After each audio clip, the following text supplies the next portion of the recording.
The third evil which the desires inflict is darkness and blindness of soul. For as vapours darken the air, and hide the light of the sun, or as a stained mirror cannot clearly receive an image, or as muddy water cannot distinctly reflect his face who looks into it, so the soul, stained by its desires, is intellectually blind, so that neither the understanding itself, nor the sun of natural reason, nor that of the supernatural wisdom of God, can inform and enlighten it. To this the Psalmist referred when he said, 'My iniquities have overtaken me, and I was not able to see.' And thus, while the soul is intellectually blind, the will becomes torpid, the memory fails, and every lawful function is disordered. These faculties depend on the intellect, and it is therefore clear that, when the intellect is embarrassed, they must all be thrown into confusion and disorder. 'My soul,' saith the Psalmist, 'is troubled exceedingly.' That is, all my faculties are in disorder. For, as I have said, the intellect in this state cannot receive the illumination of the divine wisdom, just as the obscured air cannot reflect the brightness of the sun. The will cannot embrace God in pure love, just as the stained mirror cannot represent an object placed before it. The memory overclouded by desires cannot calmly dwell on the image of God, just as muddy water cannot reflect the face of him who looks into it. The desire also blinds and darkens the soul, for the desire, as such, is blind and unreasonable, and reason is that which ever guides the soul aright in its several acts. Hence it is that the soul becomes blind whenever the desires guide it, because it is as one who saw were led by one who saw not, the result being the same as if both were blind. This is what our Lord referred to when he said, 'If the blind lead the blind, both fall into the pit.' Eyes are of little service to the moth, whose desire for the beauty of the light leads it dazzled into the midst of the flame. He who gives the rein to his desires may be likened to the fish dazzled by the light which the fishermen flow over the water, that the nets may not be seen. In this case, light serves but to increase the obscurity. This is the meaning of the Psalmist when he says, 'Fire hath fallen upon them, and they have not seen the sun.' For the desire is like fire, warming with its heat, and dazzling with its light, and the effect of the desire in the soul is, that it enkindles concupiscence, and dazzles the intellect, so that it cannot see. The cause of this dazzling obscurity is the interposition of another light between the object and the eye, whereon the eye rests, so as to see nothing beyond. Thus the desire comes so close to the soul, and within the range of its vision, that we are dazzled and satisfied with the light it gives, so that it hides from us the clear light of the intellect, which we do not and never shall see until the glare of the desire shall have ceased. This renders so deplorable their case who burden themselves with indiscreet penances, and other imprudent methods of devotion, voluntary certainly, on which they rely, thinking such alone, without mortifying their desires in other matters, to be sufficient to lead them on to the union of the divine wisdom.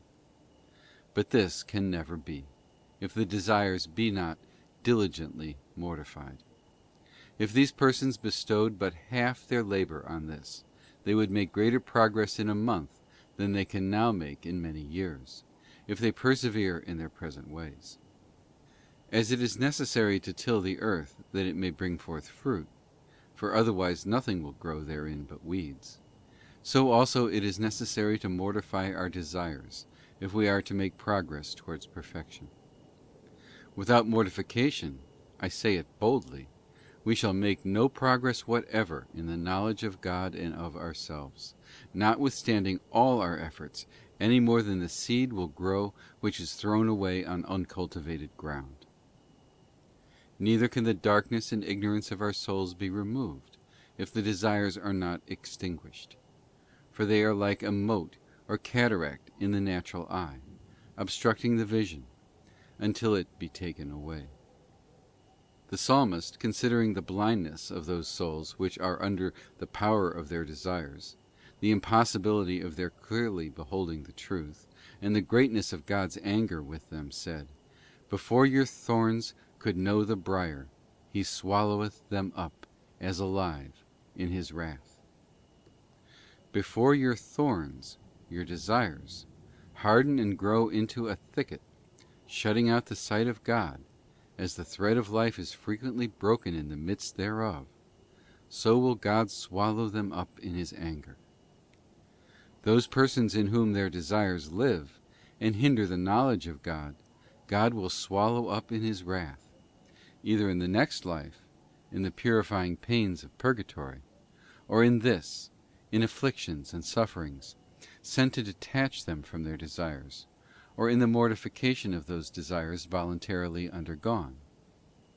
God doeth this to take away the false light of desire between himself and us, which dazzles us, and hinders us from knowing him, and that, the intellect becoming clear, the ravage of desire may be repaired. Oh, that men knew how great a blessing, that of the divine light, this their blindness, the result of their desires, robs them of, and how great the evils they daily fall into, because they do not mortify them.